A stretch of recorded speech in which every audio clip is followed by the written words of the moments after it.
This video has been designed to help vets and support staff understand how to set up a holding and add a holding number in VetIMPRESS. VetIMPRESS links with VCMS to bring all the animals for your farms into VetIMPRESS for use for recording data against.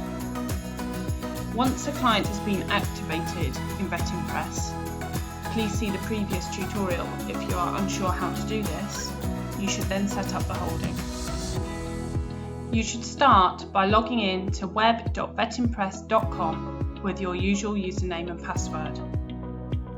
Once you have logged in, you should navigate on the left-hand side menu and select from the drop-down by clicking in, searching for the client and selecting them. If they can't be seen in this drop-down menu, it's because they're not active in VetIMPRESS and you should activate them first. Once you have selected the client that you'd like to set the holding up for, you should navigate to Farm Settings at the bottom on the left-hand menu.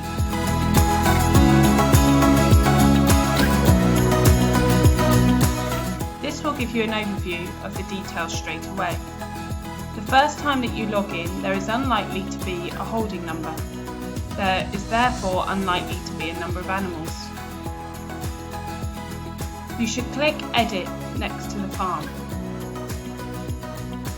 The next screen will be this workflow. You should complete as many of these boxes as possible and as thoroughly as possible to ensure that we have as much information for setting up this holding as possible. Take note that there is a sublocation number for the holding as well.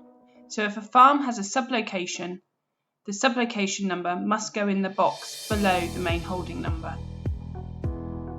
The CTS user and password seen below the BCMS farmer permission is if the farm have their own CTS credentials. This is really useful because it provides a more regular link to BCMS. So we would encourage that all your farms that you're using VetIMPRESS on regularly, that you ask the farmer to apply for CTS username and password. Simply tick the box and enter these details when you have them. If you haven't got these from the farmer, your advisor login will also bring in the details, but this won't be quite as regularly. You should also take care to select the holding type correctly. If I click into here, you can see we have many pre-selected holding types.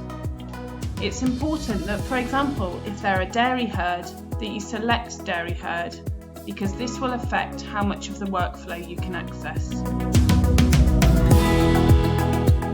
As you click through, the milk recording tab will then come up.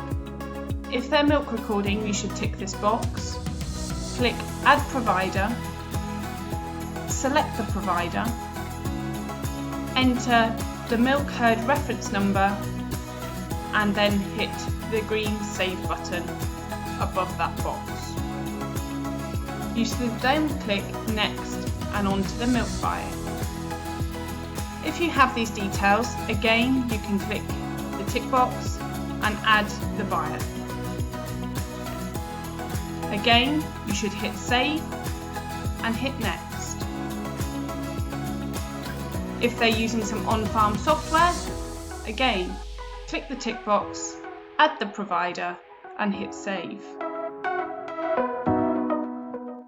And then you can set some holding thresholds. By default, we have a set of thresholds that have been put in here by our in-house vet. Should you want to change any of these specific for that farm, this is an opportunity to do it so that it affects the alerts differently. Finally, you should hit Save to save all the details for that farm. This will return you to the main holding page. You will then be able to see the holding number and the holding type and holding species on this front screen for sense checking. Usually, within 24 hours, the number of animals will also be updated. Another area that you can sense check this information is by clicking back into this main drop box, and you'll see the holding number, the holding name and the number of animals in brackets afterwards.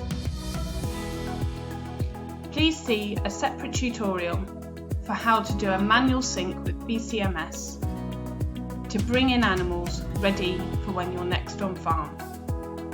If you have any further questions about setting up a holding, please contact your local business development manager or contact us through the support area on our website.